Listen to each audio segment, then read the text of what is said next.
I am the Judas Resurrection.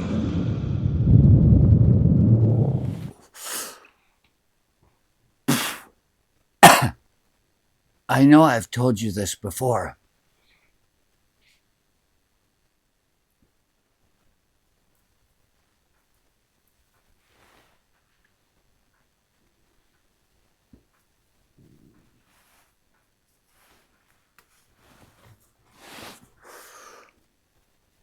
but I also realize I've got about 8,000 videos out there. At some point, I have to quit expecting you to watch constantly and be caught up. So I have to repeat some stories when they apply to current events. I should be a substitute teacher in schools, probably elementary and junior high, and doing current events because this is what I'm seeing. It comes back up. This story.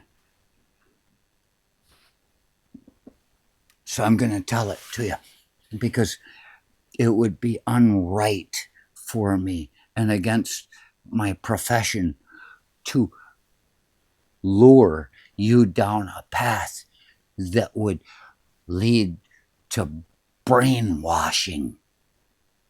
I don't see anything wrong with brainwashing. I call it sanity.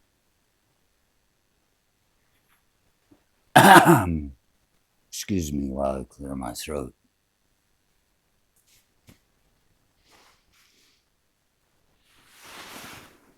That damn thing didn't take, cigarette went out.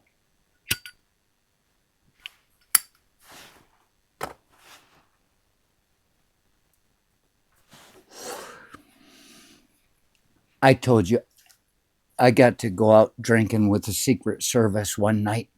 There was a roommate of mine in Kalamazoo who had been on the rugby team with some Secret Service guys in Detroit.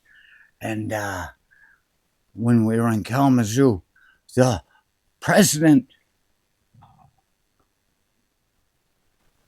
he was the president at the time. He was coming through. They gave some kind of scholarship for kids in Kalamazoo who followed through with some program and they could get their education paid for. So the president, I guess that's at the time that might have been happening, was in town. And so my roommate, his buddies were coming into town and he's going to go drinking with them. And he said, "You want to go out?" Because I worked midnights and I just woke up. It was my day off. And I'm like, He says, "Go and drink with Secret Service." And I said, and I just had a haircut. I don't always look like this. Sometimes I shave my head when I get sick of looking at myself. But I'd had a haircut somewhat recently and had it all taken off.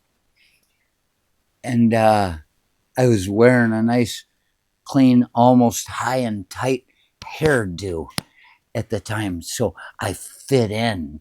I said, "Yeah, I'll go." We went to the bowl, some kind of a big tower. I don't know, some kind of bar in Kalamazoo. I've been there a couple times. A friend of mine got arrested out of there one night when I was with him. It wasn't me. And while we're sitting there, met these guys. "How you doing?" They're very, very serious. They're good at what they do. You could see them. They're watching the room. They're not just sitting there going, getting loaded and throwing beers against the wall and jerking off in front of people or anything like that. Oh, I just ruined where the story's going. Oh, I screwed up the surprise.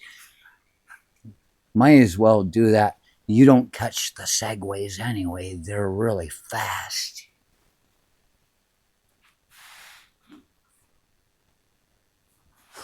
But I felt empowered with these people. I was like, "You know this guy?"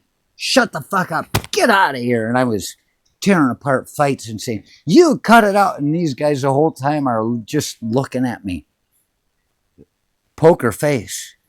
You know they're taking it in, but you don't know what they're thinking. And I think they're going, oh, we just infected another one.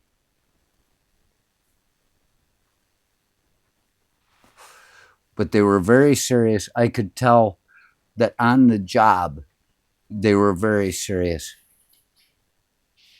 That's the Secret Service. You get the best, right?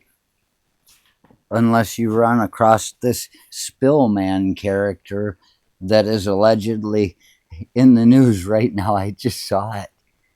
I mean, you know, you think you'd hire the best and the people of the highest moral fabric. And if they don't have the highest moral fabric, you'd never know it because they fucking keep it to themselves.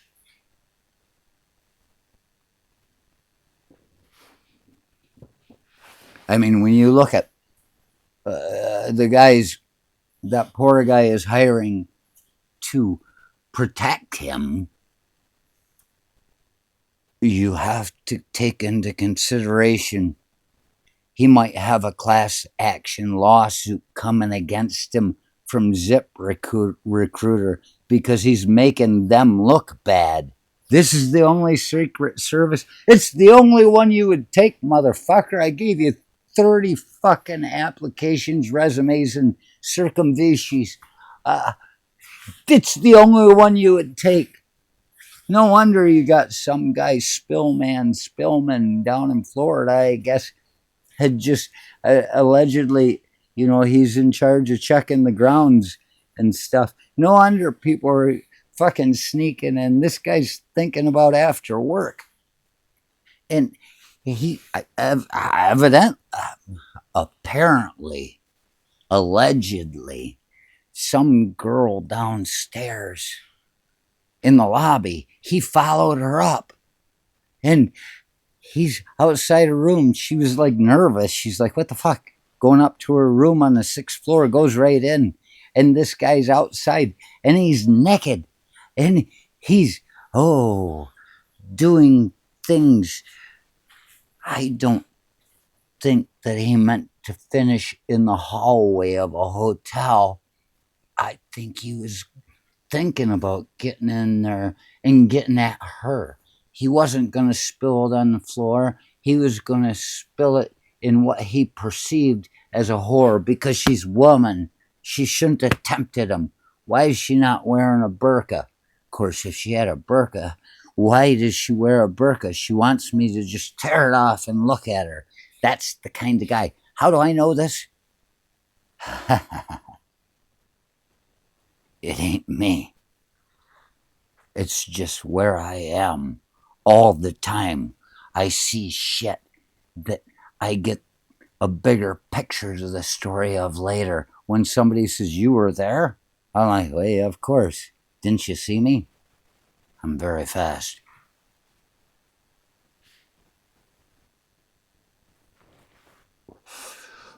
First time I ever got arrested, I was alone in the cell because it was early. I woke up feeling very comfortable on a concrete floor and looked around, and there were many people in there. It's like people wandering around, standing. It's like being in an insane asylum. I came to on the floor. I said, that was very comfortable. And I get up, and there's one guy there. He had some kind of sweater on that just really stood out, like a Charlie Brown type of thing. Not Charlie Brown. I don't want to get in trouble with the estate of Charles Schultz. However, he had some kind of noticeable sweatshirt on, and we're all in our socks, and he's standing in the corner, pissing on the floor in there. I'm sleeping over here. He wasn't near me. Not enough to, if I hadn't woken up, he might have seeped into my clothing. But he was standing there pissing, and he's in a puddle of his own piss in his socks. And I'm like, there's something wrong with this fucking guy. And he started, he was trying to tell a story. I don't know what the hell it was. I just woke up. I hadn't even had my coffee. And then after that, got out in the morning. Friar came pick me up. And then we go to the village pub in the afternoon. And like about 2 o'clock, that local time is when Underdog aired. So we would go watch Underdog in the village pub, the same place where I met a guy that went to school with my dentist in Mexico. But that's a different story. There's so much that goes on with connections. And we were sitting there talking about my night in the pen and laughing and drinking and having a good time.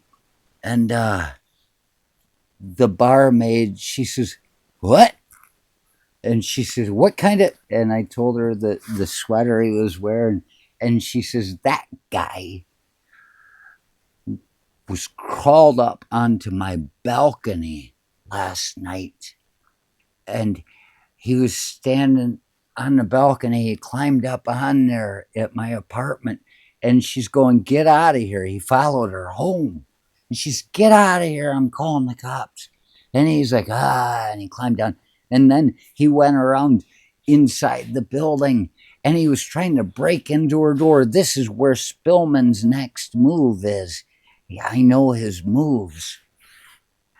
He's not just masturbating to make a mess on the floor that somebody has to vacuum up and spray bleach on so the cops can't find it when they're looking for evidence.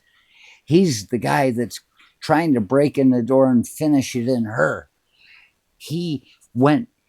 This guy that I was in with that night, that I met, why he was in there, the barmaid, she said he went inside and was banging against the door, trying to break the door down. And he was yelling, "I'm gonna fuck you, and my brother's on his way." We don't know if his brother was even in town, but that's what they are hiring to be close to the president of these United States as Secret Service. "I'm gonna fuck you, and my brother's on his way." Oh my gosh. We know where they get these people.